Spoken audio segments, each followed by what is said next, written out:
Imagine a world where your wealth grows effortlessly, where financial success is not a dream, but a reality.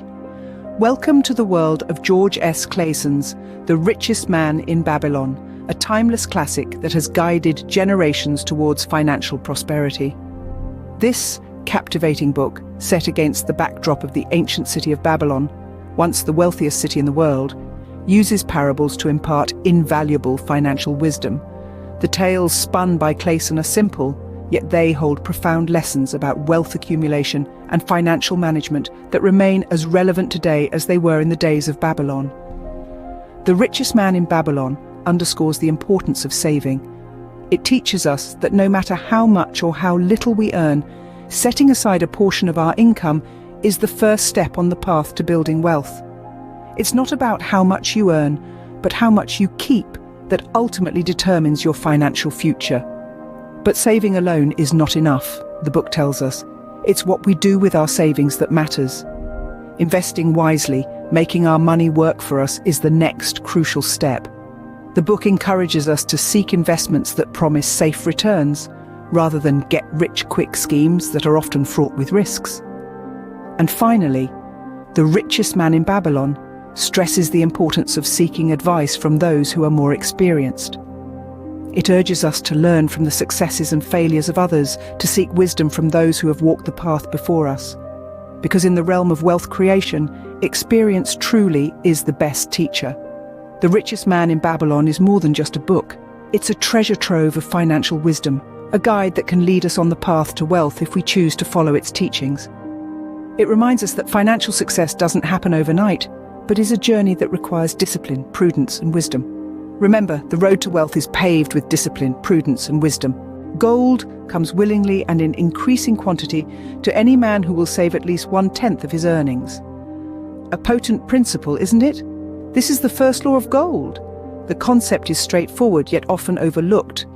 By setting aside at least 10% of your income, you're not just saving, but you're also cultivating a healthy habit of financial discipline. You're acknowledging that you're working not just for your present, but for your future too. Now, having gold in your pocket is one thing, but making it work for you is another. This leads us to the second law of gold. Gold labors diligently and contentedly for the wise owner who finds for it profitable employment. In simpler terms, invest wisely. Your saved money should not just sit idle, but needs to be put into ventures where it can grow. Investments are the seeds that, when sowed prudently, can grow into a mighty tree of wealth. The third law of gold cautions us.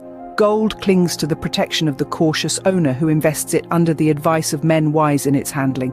Seek advice from those knowledgeable in money matters before making financial decisions.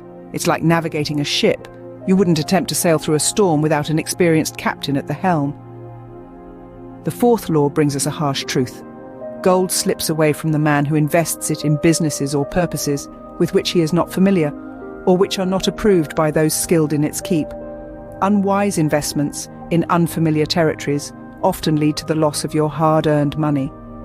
Finally, the fifth law of gold reminds us that gold flees the man who would force it to impossible earnings, or who follows the alluring advice of tricksters and schemers. In essence, get-rich-quick schemes and unrealistic expectations are the fastest ways to lose your wealth. The laws of gold, if followed, are a sure path to financial prosperity. Remember, these laws aren't just about gold or money, they're about wisdom, discipline, and prudence in all aspects of life. A lean purse is a curse, but with these 7 cures, it will become a thing of the past. Let's delve into the wisdom of George S. Clason's The Richest Man in Babylon, specifically the chapter on the 7 cures for a lean purse. These cures aren't magic spells. Rather, they are time-tested principles that lead to financial prosperity. Firstly, it's essential to control your expenditures. It is not what you earn, but how much you save that truly matters. Don't confuse necessary expenses with your desires. Save at least 1/10 of your earnings and live on the rest. The second cure is to make your purse fatten. As you save, your purse grows and starts to work for you. It's the concept of money making money. Invest wisely in areas you understand and watch your wealth multiply. Thirdly, invest your money with wisdom. Seek advice from those skilled in the handling of money. A simple rule is, if it looks too good to be true, it probably is. The fourth cure is to guard your treasures from loss. Secure first the principal amount, then go for profits. It's not about how fast you can grow your wealth, but how well you can preserve it. The fifth cure is to make your dwelling a profitable investment. Owning your home is not just about having a roof over your head, it's also a step towards financial stability. The sixth cure is to ensure a future income. Planning for the future is vital. Develop a retirement plan and get insurance to secure your family's financial stability. Lastly, increase your ability to earn. Cultivate your skills, seek knowledge and stay curious. Your capacity to earn is directly related to your willingness to learn. These 7 cures are not just about managing money. They're about cultivating a mindset of financial discipline and prudence. They're about understanding that wealth is not just about accumulation, but also about preservation and multiplication. With these 7 cures, a lean purse will cease to be your reality. Good luck often comes in the disguise of opportunity. In the pages of The Richest Man in Babylon, George S. Clason introduces us to a concept that's as intriguing as it is profound: the goddess of good luck. Now you might be scratching your head wondering, a goddess of good luck? What does that have to do with accumulating wealth? Well, let's delve into that. Clason paints a vivid picture, not of a capricious deity who arbitrarily bestows her favor, but rather of a goddess who is attracted to those who seize opportunities and take calculated risks. This is where the true essence of good luck lies, not in waiting for fortune to fall into our laps, but in actively going out and creating our own luck. Just think about it.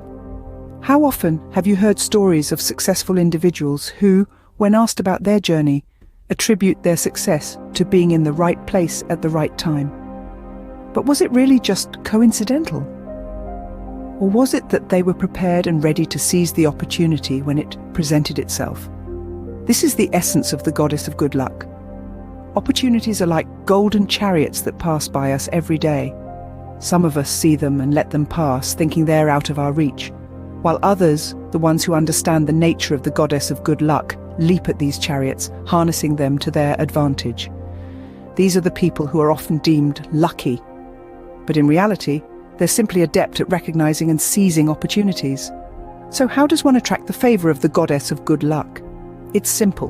Be bold, be prepared, take calculated risks, and most importantly, seize the opportunities that come your way.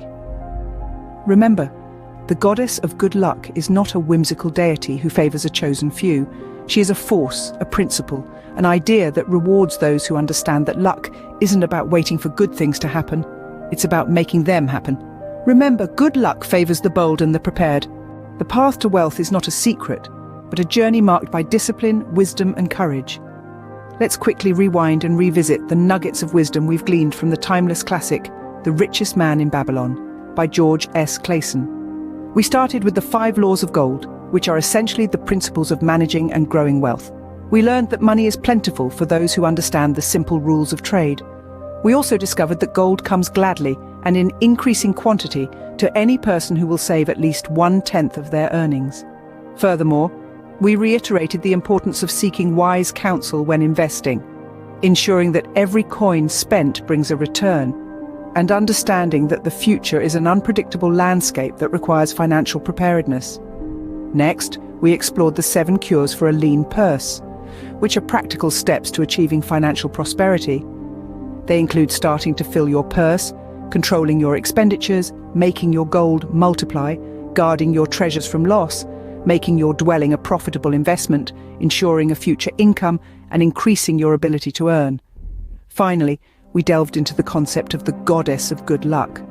This metaphorical deity favors those who are diligent, proactive, and seize opportunities. Good luck, as it turns out, is not entirely a matter of chance, but often the result of hard work, strategic planning, and the courage to act. These teachings, though centuries old, remain relevant and invaluable.